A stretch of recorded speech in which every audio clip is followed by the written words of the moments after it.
Okay, so let's talk about a department that pretty much everyone has an opinion on: human resources. But I want you to forget everything you think you know. Forget the piles of paperwork, forget the policy manuals for just a second. We are about to dive into the real strategic job of HR. So let's just get it out there.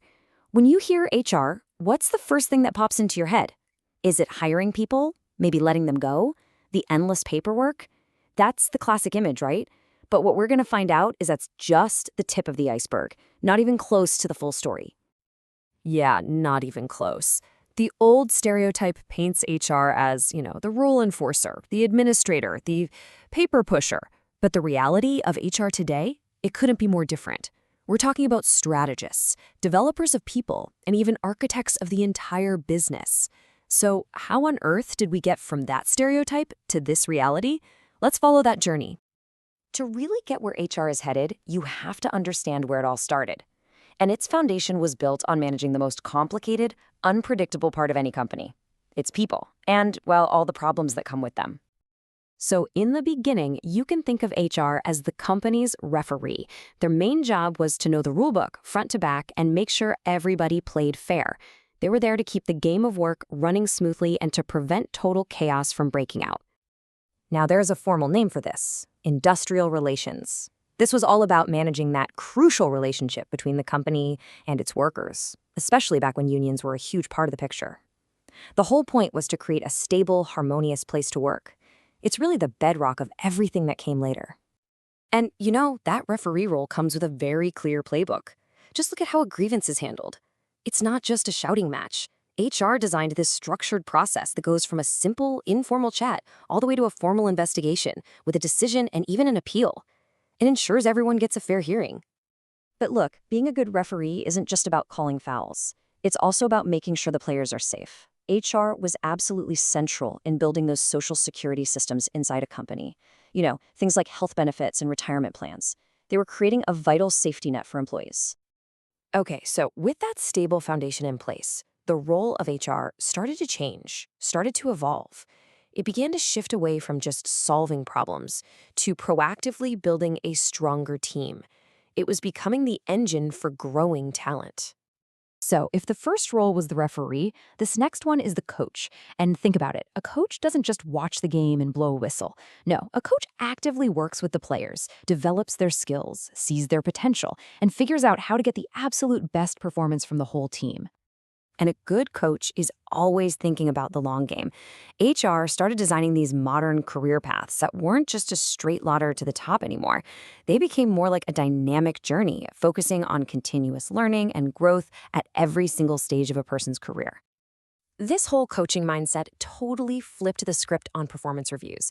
That dreaded once-a-year meeting where you just talk about past mistakes? That's gone.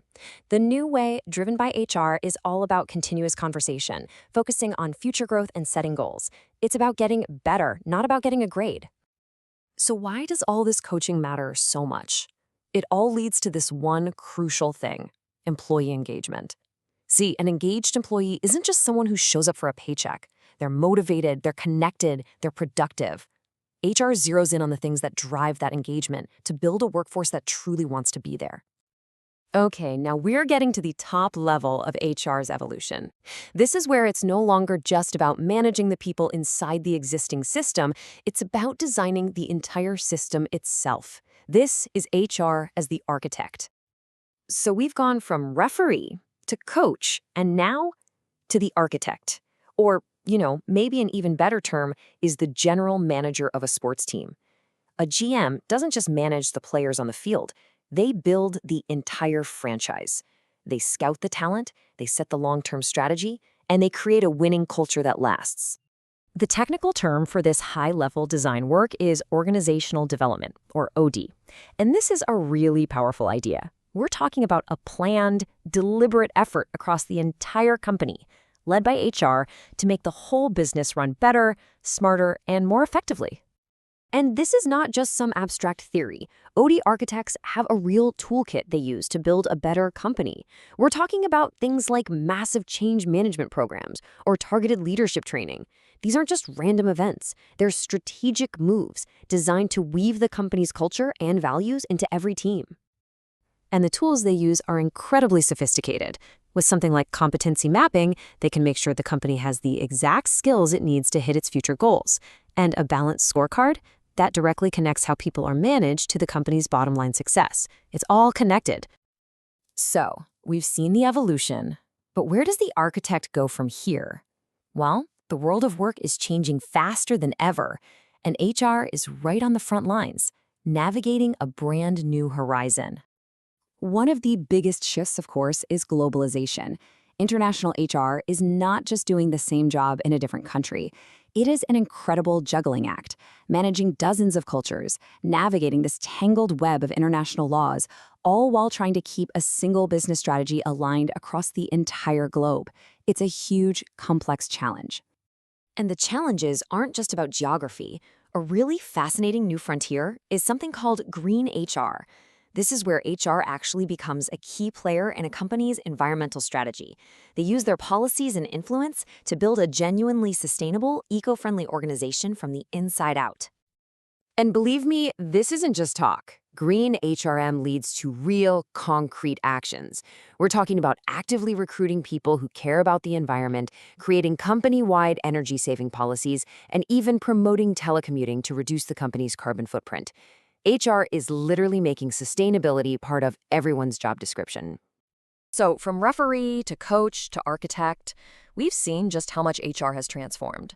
But now, with these massive forces like artificial intelligence and the explosion of remote work completely rewriting the rules of the game, it leaves us with one final, really big question to ponder.